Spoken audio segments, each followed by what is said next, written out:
Hello, aujourd'hui je vais vous parler d'une technique simple pour obtenir des backlinks de grands médias, par exemple Forbes.com, comme je l'ai fait pour le concours de l'année dernière. Euh, alors, vous allez vous demander pourquoi il parle d'acquérir des backlinks sur des grands médias pour GPSEM. J'y arrive. Alors, GPSEM ne fait pas de recherche dans ces médias de backlink dispose. Là, pour le faire, en fait, on utilise Xenu. Alors, Xenu, c'est un petit crawler assez léger. Donc là, j'ai déjà lancé sur Forbes. Tout simplement, qui va parcourir l'intégralité d'un site internet et qui va nous retourner des informations. Même si là, c'est pas encore fini, donc on a déjà des noms de domaine qui sont donc en erreur. En fait, nous, quand on parcourt un site internet, ce qu'on recherche, c'est les no such host.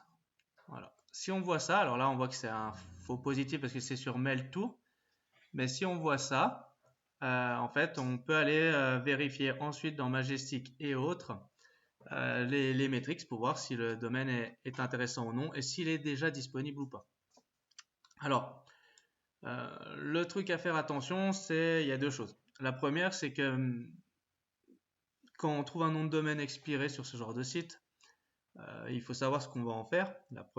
Ça c'est la première question. Est-ce qu'on va vouloir en faire un site de PBN? Est-ce qu'on va vouloir rediriger directement le lien vers un de nos articles? Donc ça, c'est à voir ce qu'on en fait, bien entendu. L'autre chose aussi à vérifier, c'est est-ce que cette page qui envoie un backlink est indexée? Parce que c'est pas parce qu'on l'a trouvée qu'elle est encore indexée. Et si elle n'est pas indexée, en fait, le lien ne sert à rien. Alors, pourquoi il faut faire attention avec ces liens? Pour nous, c'est que justement dans la vente de liens aujourd'hui, il y a des gens qui font ça, qui recherchent plein de liens de médias français, américains, et comme ça ensuite ils envoient un lien vers un nom de domaine en faisant une redirection 301 par exemple, et ils font gonfler les statistiques de leur nom de domaine pour les outils. Alors moi j'aime pas trop ça, mais il faut savoir que ça existe. Alors pourquoi parler de cette méthode qui est très simple pour trouver des expirés et parler de GPSEM?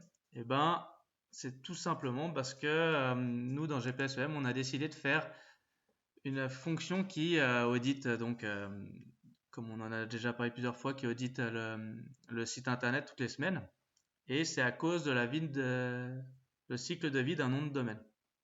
Et tout simplement, c'est pour éviter ce genre de déconvenus parce que faire un lien vers un site internet, par exemple, d'un partenaire qui disparaîtrait et ensuite que quelqu'un récupère ce lien pour le renvoyer chez vous. Alors si c'est un concurrent, par exemple, imaginez, vous faites un lien vers votre concurrent direct, ou si par exemple c'est un lien vers un site porno, ça pourrait exister, on l'a déjà vu aussi, nous, sur des clients où d'un coup un vieux lien qu'ils avaient d'un nom de domaine devient un lien vers un site pour adultes. Donc c'est vraiment pas cool. Et le problème, c'est que si on n'audite pas fréquemment son site internet, notamment les erreurs 404, on peut y passer à côté. Et donc le cycle de vie d'un nom de domaine, quand le nom de domaine n'est pas renouvelé, et ben tout simplement il y a cette période de grâce et de rédemption qui dure en gros entre 30 et 90 jours, où le nom de domaine ne peut pas être repris. Et c'est pendant cette période-là où comment dire, un lien vers ce nom de domaine va être en fait une erreur 404. Donc si vous avez un système qui audite toutes les semaines votre site internet, et ben la 404, vous ne pouvez pas passer à côté. Parce que tout simplement, chaque semaine pendant 3 mois, vous allez avoir l'erreur qui remonte. Et après, si vous ne suivez pas votre outil pendant 3 mois, c'est que franchement, vous n'avez pas envie de performer.